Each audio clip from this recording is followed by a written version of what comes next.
Imagine two classmates. One graduated at the top of the class. Teachers called him a genius. His parents were certain he'd become successful. 10 years later, the genius is working harder than ever. His calendar is full. His inbox never stops growing. Yet every month, it feels like his money disappears before he even gets to enjoy it. The other student? Average grades. Nothing special. He wasn't the smartest. He wasn't the most disciplined. He wasn't even the teacher's favorite.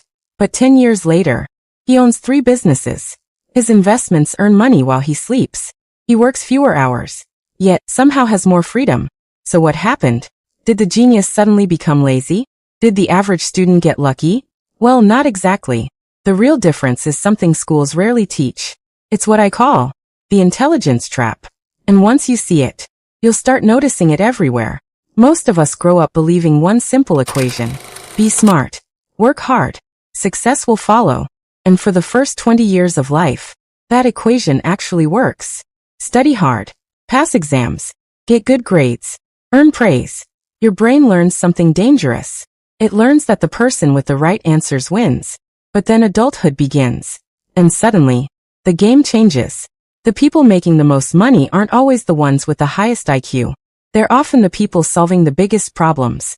Because the world doesn't reward intelligence. It rewards value. Think about it. A brilliant engineer might earn less than someone who owns the engineering company. Not because the owner is smarter, but because he's playing a different game entirely. That's the first layer of the intelligence trap. Many smart people keep trying to win yesterday's game. Picture 2 friends. Let's call them Jane and Janet. Both have $10,000 saved. Jane spends 6 months researching. She watches videos, reads books, compare every option. She wants the perfect investment. Janet spends 1 week learning the basics. Then starts small. A year later, Jane knows almost everything. While Janet has made mistakes, lost a little money, earned some too. But here's the difference. Only one of them has experience. Smart people often mistake knowing for doing. Because intelligence loves certainty. Wealth rewards action. That's not an excuse to be reckless. It's a reminder that no amount of thinking can replace real-world feedback. Knowledge sitting in your head earns nothing. Knowledge put to work can change everything. Think back to school. One wrong answer? You lose marks. Enough mistakes? You fail. So intelligent students become experts at avoiding failure. It makes perfect sense. The system trained them that way. But building a business, investing, building financial freedom follow completely different rules. Here, mistakes are tuition. Every successful person can tell you about products nobody bought, ideas that failed, businesses that almost collapsed, investments that went wrong. Failure wasn't proof they weren't smart. It was how they became smarter. The smartest people sometimes stay trapped because they're protecting their identity. If you're known as the smart one, failure feels personal. So instead of risking looking foolish, they wait, and wait, and wait, until someone less knowledgeable starts anyway. This is the uncomfortable part. Sometimes intelligence becomes the perfect hiding place. Smart people can justify almost anything. Why today isn't the right time. Why the economy isn't ready. Why the market is too competitive. Why someone else has already done it. Every reason sounds logical. Because many of them are. But life doesn't reward the best explanation. It rewards progress.